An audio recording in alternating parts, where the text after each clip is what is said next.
Bombay stock exchange एक ऐसा stock जो एक बड़ा मल्टीबैगर स्टॉक रहा है ओवर द टाइम। पिछले 5 साल में 69% के सीएजीआर से रिटर्न दिया है।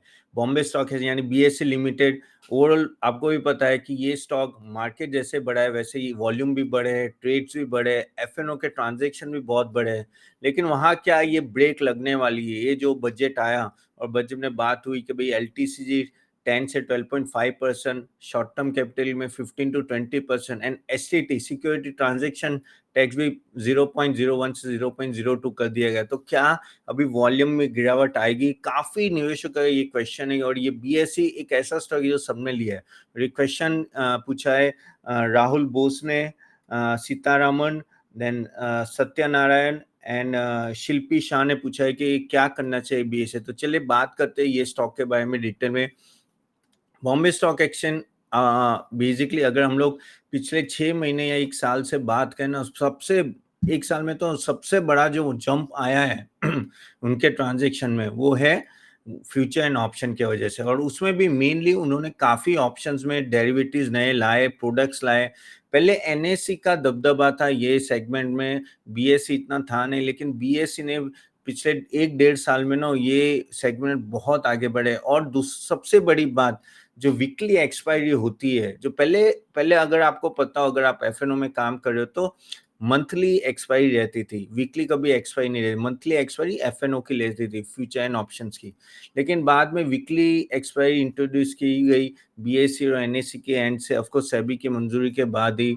और बैंक निफ्टी, निफ्टी और काफी सारे अदर डेरिवेटिव्स भी वीकली एक्सपायरी में होने लगे ना। उसमें क्या हुआ, उसमें ट्रेडर्स बहुत जंप करने लगे। देखो क्या होता है, अगर आप मंथली एक्सपायरी लेते हो तो एक्सपायरी के दिन ही वो, आपने कभी देखा होगा कि 2 रुपए का ऑप्शन कभी 200 रुपए चला जाता है, या 10 रुपए का ऑप्शन पूरा 1 रुपये या 0 हो जाता है।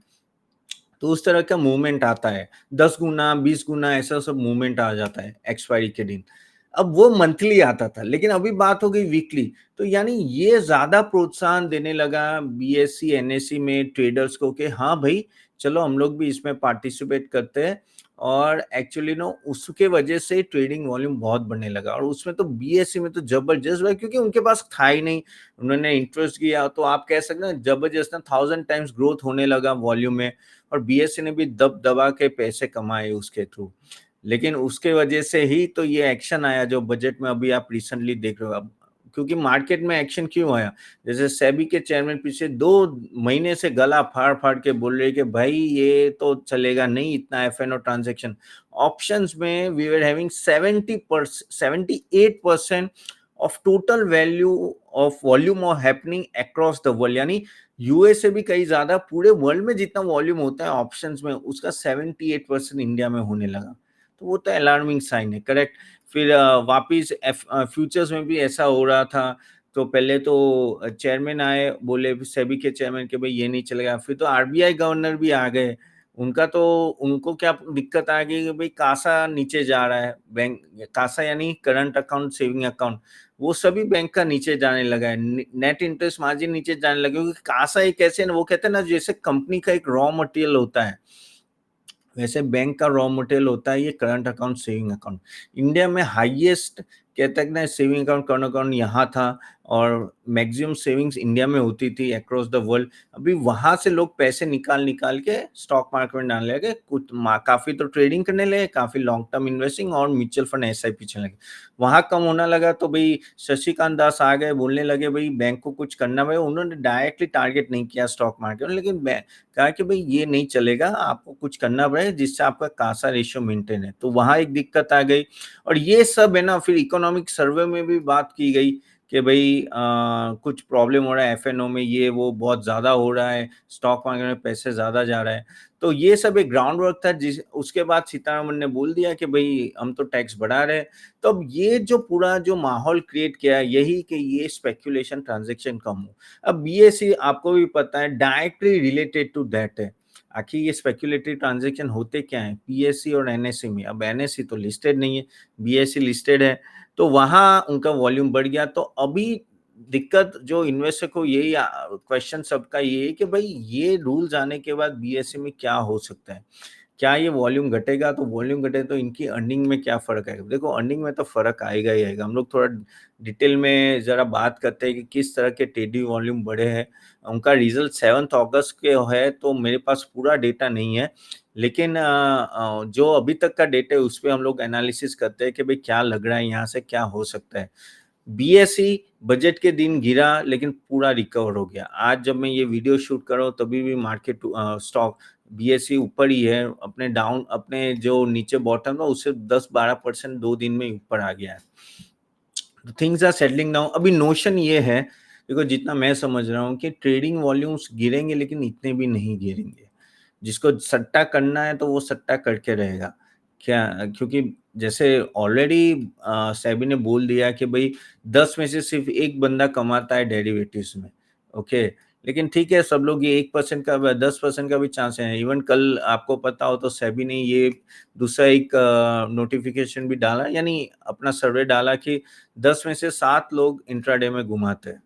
तो देखो ये सब चीज़ें हैं, लेकिन जैसे मैंने बोला ना कि फ़ितरत नहीं जाती है, अगर आप ऑलरेडी ट्रेडर हो तो आप इतनी जल्दी छूटता नहीं। तो मैं ऐसा नहीं बोल रहा हूँ कि इनका वॉल्यूम नहीं घटेगा, वॉल्यूम घटेगा। देखो क्योंकि जिस तरह से एसटीटी बढ़ा है, आपको ये समझना पड़ेगा कि ₹1000 जो पहले आप एसटीटी सिक्योरिटी ट्रांज़ैक्शन टैक्स जब ₹1000 का पे करते तो वो अब बढ़ के 1750 से ₹1800 हो गया है।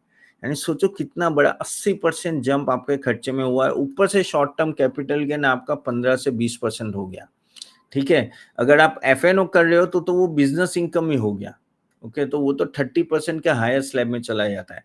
तो ट्रांज़ैक्शन टैक्सेस एंड ऑल बहुत बड़ा है। लेकिन जैसे मैंने कल सुना, देखो मैं ये अभी थोड़ा लंबा इसलिए बोल रहा हूँ क्योंकि आपको कॉन्टेक्स्ट में बताना चाहता हूँ कि कहाँ हम लोग खड़े हैं। बीएसई में भी बात करेंगे लेकिन बीएसई डायरेक्टली इन सब के रिलेटेड, इसलिए मैं ये डिटेल में बात कर रहा हूँ। अभी जो फाइनेंस सेक्रेटरी ने आके बोला कि भई अपना जो लॉन्ग टर्म कैपिटल है, शॉर्ट टर्म है तो वो इट इज़ अपने जो चार्जेस लगाते हैं ना, वो one of the lowest in the world और हम लोग इतना चार्ज नहीं लगा रहे। ठीक है, और जिसको स्पेकुलेशन करना है तो मत करो भई। Eight the end of the day आप अपने पैसे तो government is very much focused कि भई हमें ये कम करना है। Even SEBI is very focused. तो ये जब तक वॉल्यूम कम नहीं होगा, तब तक ये पीछे पड़े रहेंगे। ये छोड़ेंगे नहीं इसको, क्योंकि वो नहीं चाहते कि बबल हो।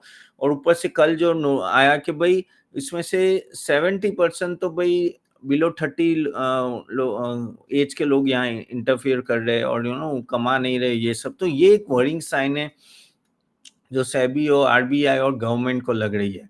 और वो जब तक वॉल्यूम नहीं गई तब तक नए रेगुलेशंस आएंगे। इवन ये बात चल रही है ना कि एफएनओ पे एक कमिटी बिठाई गई है जो अपने सजेशन देगी, और उस सजेशन पे अभी पेपर्स में है, लेकिन हाँ, बाद में वहाँ भी एक रूल्स आने वाला है जहाँ बातें चल रही है कि भाई एक्सपायरी, जो अभी वीकली एक्सपायरी है वो हटा के मंथली एक्सपायरी कर दिया जाएगा।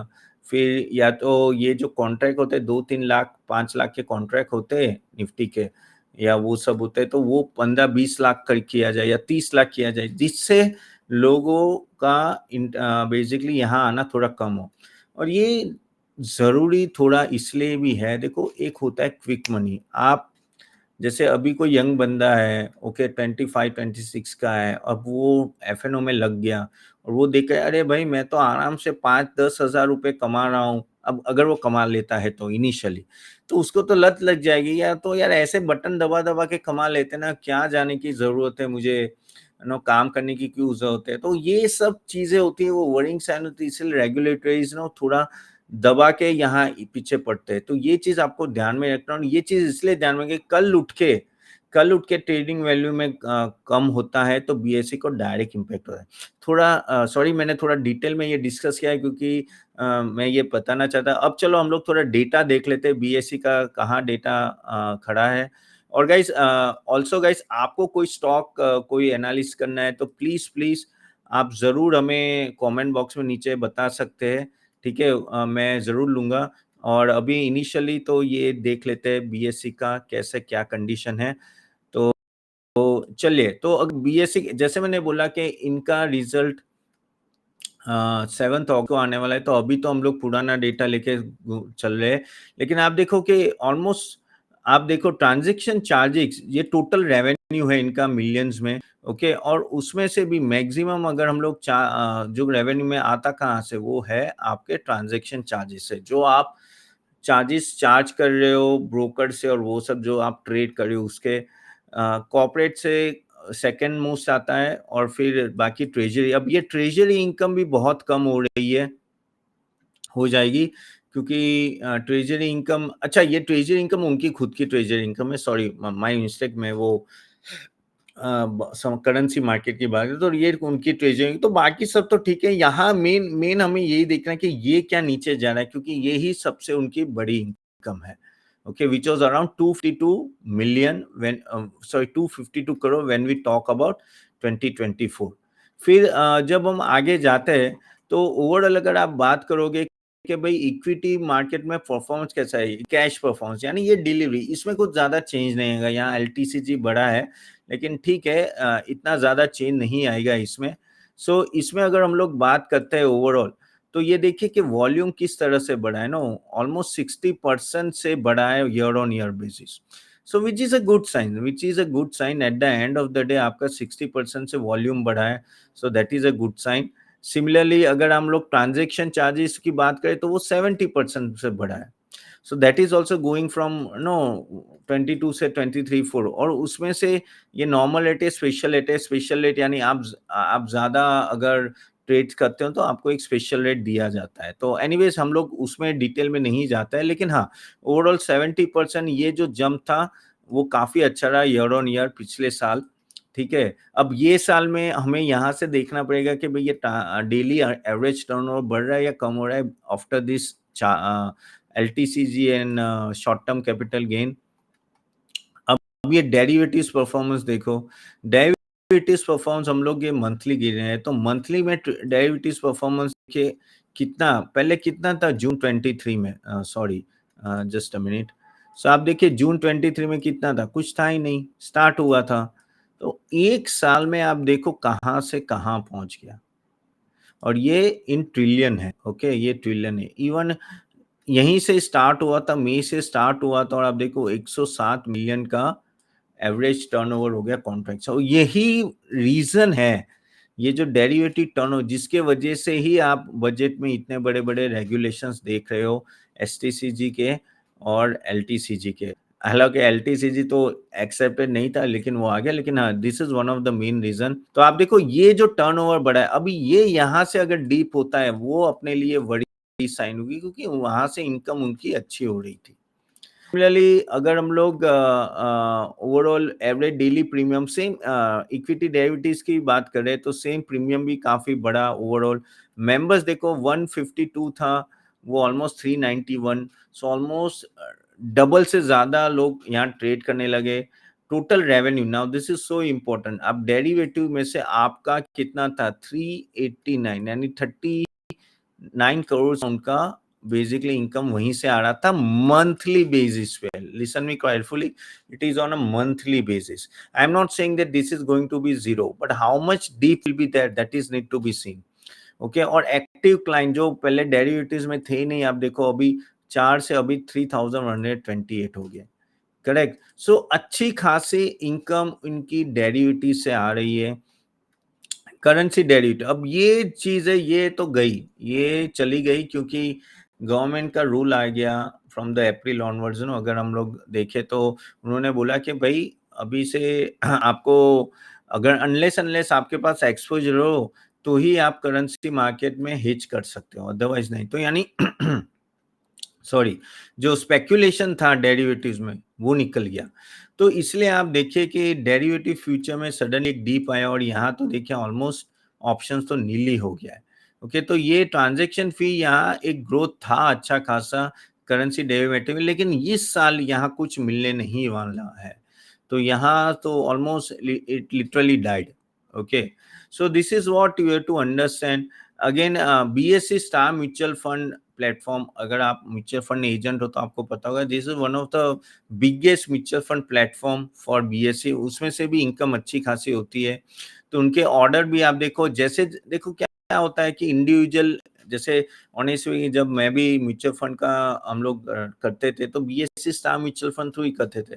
और आप देखिए, और ये पूरा ऑनलाइन है, वहीं से आप ट्रांजेक्शन करते तो 55% जंप था ऑलमोस्ट इनके ये इसमें टर्नओवर में, ओके, ऑर्डर्स में, और रेवेन्यू में ऑलमोस्ट 63%। सो बहुत ही अच्छा जंप था। तो यहाँ से भी एक अच्छी खासी इनकम आई, लेकिन ये बढ़ेगी, ये कम नहीं होने वाली है, क्योंकि एट द एंड जो म्यूचुअल फंड में कल्ट हो रहा है, जो एसआईपी आ रहा है, अभी देखिए, अभी अराउंड ₹21,000 का जो अभी एसआईपी चल रहे हैं, ओके, मंथली एसआईपी, वो अभी बढ़ के ना आगे जाके बहुत ही, शायद आगे जाके हम लोग डेली भी देख लेंगे एसआईपी, करेक्ट। तो ये देखिए, एक चीज तो पक्का है कि ओवर द टाइम ये बेसिकली एसआईपी बढ़ेगी, ओवरऑल एक्सपोजर बढ़ेगा, तो म्यूचुअल फंड का, तो यहाँ से लोग ज्यादा से ज्यादा ट्रांजेक्शन, क्योंकि this is one of the best platform. NSC का भी है, लेकिन वो बहुत पीछे है। सर्विस टू कॉर्पोरेट, ठीक है, ये एक है जो स्लोली एंड ग्रेजुअली इंक्रीज हो रही है, ओके। सो कॉर्पोरेट के लिए जो वो सर्विस प्रोवाइड करते हैं, लिस्टिंग फीस एंड ऑल जो होती है ना, यानी आईपीओ की फीस होती है, बहुत सारी फीस होती है, जिसमें ये आते हैं बुक बिल्डिंग, अदर सर्विसेज भी होते हैं। सो ये सब चीजें भी ये लोग प्रोवाइड करते हैं, तो वो आगे जाके हेल्पफुल रहेगी। सिमिलरली अगर हम लोग इंडिया विक्स की बात करें, और इंडिया आईएनएक्स की बात करें, वहां भी अगर आप देखो कि कुछ था नहीं टर्नओवर, अभी देखो डेली टर्नओवर कितना बढ़ गया है, ओके। तो अभी of course slowly and gradually यहाँ भी actually no it's going up overall. Ebix का इंश्योरेंस ब्रोकिंग बिजनेस जहां इन्होंने स्टार्ट किया, वहां भी 56% 59% का ग्रोथ है, और टोटल प्रीमियम में ऑलमोस्ट 68% का ग्रोथ है। सो ओवरऑल सभी सेगमेंट में अगर आप यहाँ देखेंगे ना, तो नो ओवरऑल बीएससी ने बहुत ही अच्छा काम किया है, एंड काफी ग्रो भी हुए। तो कहने का मतलब ये है कि ट्रांजैक्शन तो सही हो रहे हैं, उसमें से ये सभी ट्रांजैक्शन में, जैसे मैं रिपीट कर रहा हूँ, हमें देखना है कि एफएनओ के ट्रांजैक्शन कैसे हिट हो रहे हैं, ऑप्शंस के ट्रांजैक्शन कैसे हिट हो रहे हैं। सबसे बड़ी बात, अभी जो नया पेपर आने वाला है सेबी से रिलेटेड टू एफएनओ, कि भाई वो वीकली से मंथली एक्सपायरी कर रहे, क्या कर रहे, तो वो भी देखना रहेगा। उससे आपको पता चलेगा कि हाँ भाई, यहाँ से कितना वॉल्यूम ड्रॉप हो सकता है। लेकिन एक बात तो सही है, आपके दो ही प्लेटफॉर्म है, बीएससी एंड एनएससी।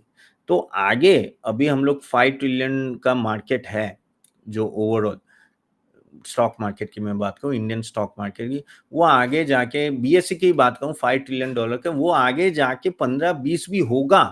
तो वॉल्यूम ट्रांजेक्शन तो बढ़ने ही वाले हैं, बस एक एफएनओ में दिक्कत है, तो वो हमें देखना पड़ेगा। तो एज ए इन्वेस्टर आपको करना क्या चाहिए? देखो, अगेन मैं जो अभी यहाँ सजेशन दूं, वो मेरे सजेशन है, आप खुद खुद का रिसर्च करके डालें। Don't think that I am suggesting. Again मेरे पास ये स्टॉक नहीं है, मेरे क्लाइंट्स के पास स्टॉक होगा तो बात अलग है, लेकिन मेरे पास नहीं है। तो आपको यहाँ इन्वेस्ट करना है, तो आपको एक चीज ध्यान में रखनी पड़ेगी, थोड़ा संभल जाओ, थोड़ा देख लो क्या हो रहा है। 1 महीने में ये रिजल्ट भी आ रहा है, वो कमेंट्री क्या दे रहे हैं, क्या इम्पैक्ट आएगा, क्या होगा। अभी तो स्टॉक वहीं के वहीं है, ठीक है, इनका रिजल्ट कैसे आ रहा है, और थोड़ा क्या मार्केट सेगमेंट बोल रहा है, कि एनालिस्ट क्या बोले, थोड़ा समझ लो कि यहाँ से बीएससी का क्या होगा। इतना जल्दी करने की मुझे कोई ज़रूरत नहीं लग रही है बॉम्बे स्टॉक एक्सचेंज बाय करने की, क्योंकि ये एफएनओ का है, तो थोड़ा पेचीदा हो गया, क्योंकि वहाँ से उनकी मेन इनकम हो रही थी। Again just a suggestion, otherwise you can take your own decision. अगर आपके पास है तो भाई होल्ड कर लीजिए, क्योंकि मार्केट, ये स्टॉक तो रिकवर हो गया ना eight the end of the day. तो स्टॉक तो रिकवर हो गया, तो देख लेते हैं रिजल्ट क्या आता है 7 अगस्त को, क्या कमेंट्री आती है, कितना इम्पैक्ट होगा, उसके बाद आप एक नो प्रॉपर डिसीजन ले सकते हो।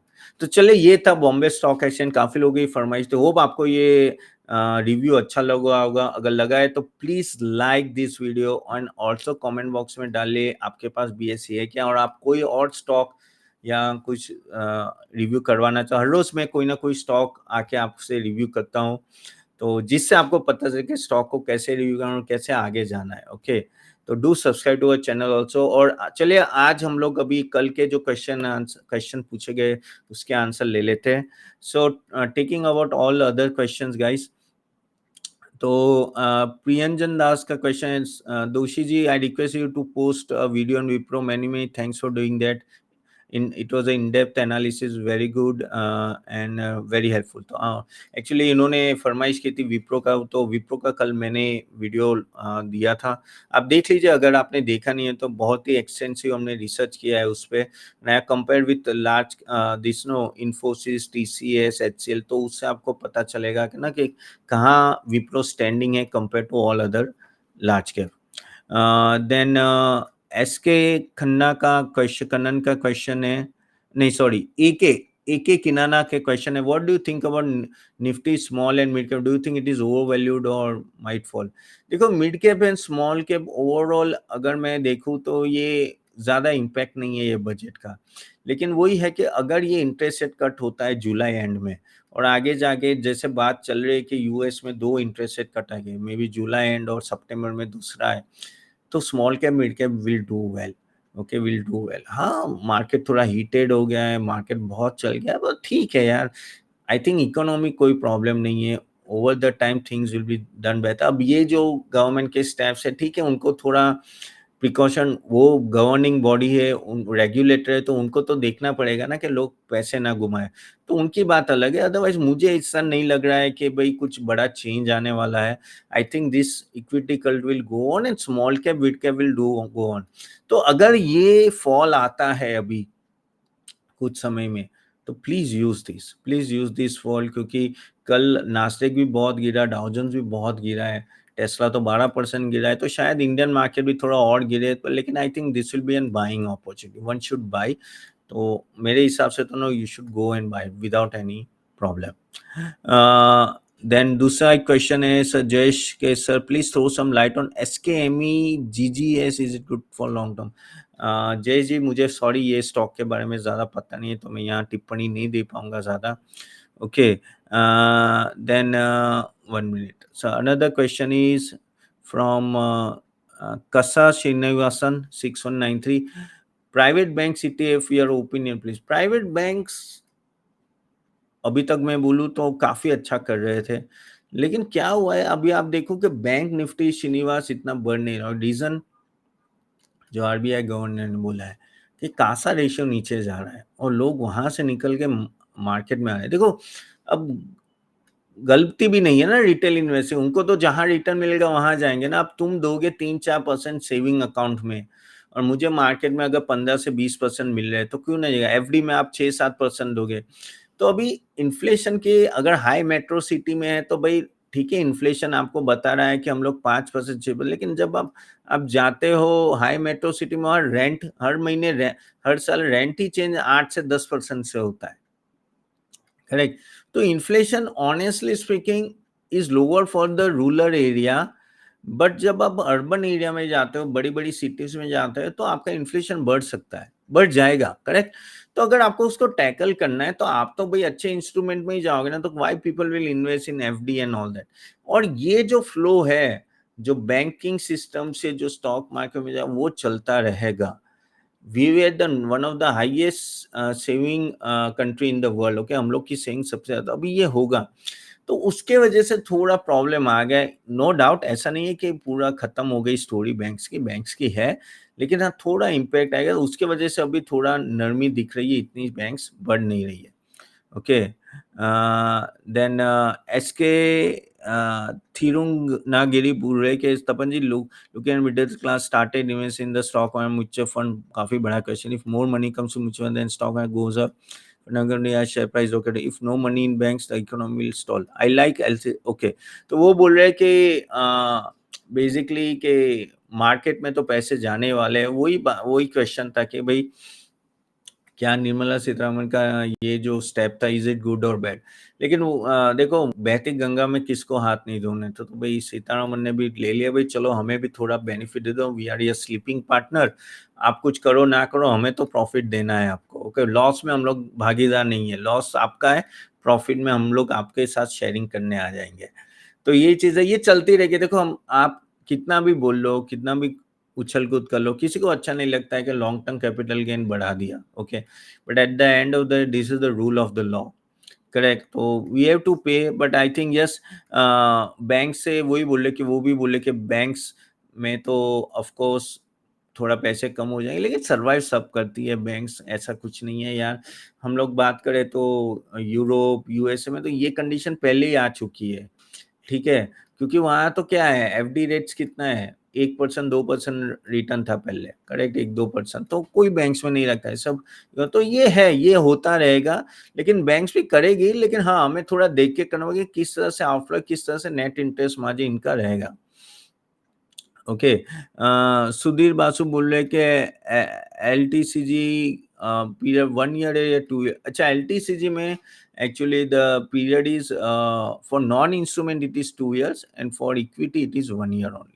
ओके, चलिए, now another question is that या what do you think about market. Jyoti बोल रही है कि फ्रॉम हियर मार्केट मेरे हिसाब से थोड़ा नो करेक्शन आ सकता है, जिस तरह से भागा है तो थोड़ा करेक्शन आए तो नथिंग रॉन्ग इन दैट। हाँ, लेकिन कितना आता है वो देखना रहेगा, सॉरी गाइस, सो कितना आता है वो देखना रहेगा, और यहाँ से हम लोग कहाँ जा सकते हैं।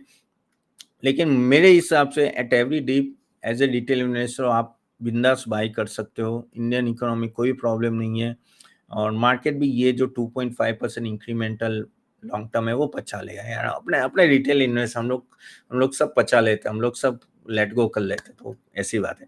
चलेगा guys, so thank you very much and hope you like the video. Do like, subscribe, share this video and I will see you soon tomorrow. Bye bye. आपको